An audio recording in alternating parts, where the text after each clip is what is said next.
Magandang hapon po sa lahat. Nandito po tayo ngayon sa Barangay 178, Zone 19, Pasay City po. Kasama po natin ang President ng Public Safety Junior Leadership Course 2023-04. Foxtrot Company. Yes, so kapanayamin natin ang kanilang President na si Sergeant Fabrero. Yes, sir. Kung bakit sila nandito sa ating barangay ngayon. Bali, sir, good morning po sa lahat, good day. Bali, nandito po kami sa Barangay 178 together with Kapitan Mabag po, na barangay chairman po nito. Ito po yung napili namin for immersion kasi as a requirement po sa aming PSJLC before we can graduate, kailangan magkanda po kami sa isang medyo depressed area ng part ng Metro Manila. So, which is dito sa Pasay, sa Barangay 178, sir. Ano bang mga programa ng immersion nyo dito sa ating barangay?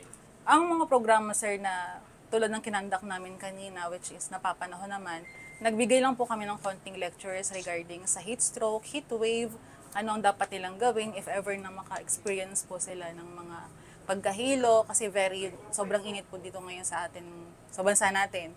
And meron na rin po kaming mental health awareness. Kasi yun po yung isa sa health na nade-deprive po sa atin. Ang iniisip lang po ng tao is baka nasisiraan ka na or nababaliw ka na, gutom lang yan. Pero kailangan po natin doon mag-focus. Nagbigay rin po kami ng konting lectures po doon para maging aware po ang tao na it is okay to be not okay. Yan, sir. Oo nga, tama nga yun. Napapanahon na yan. Unang-una, sobrang init ng panahon.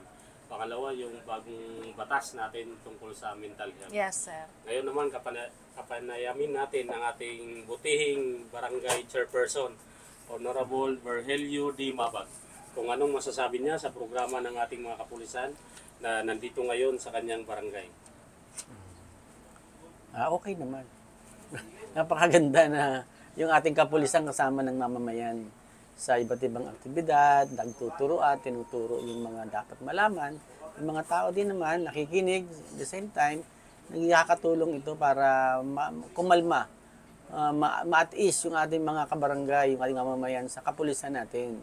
Na dapat naman talagang nagkakatulungan talaga ng maigi para sa mga problema ng barangay, sa peace and order, at sa pangkalahatan bilang bahagi ng syudad ng Pasay. Opo. Kaya yung activity na to, malaking tulong din. Sa part din namin mga barangay officials, malaking tulong dahil makakapagsimula tayo ng mga pwedeng programa sa PNP na pwedeng pakinabangan ng ating mga kabarangay. Lalo sa aming mga tanod, matuto sila sa mga pwedeng pangmalaman bilang tanod. Yan.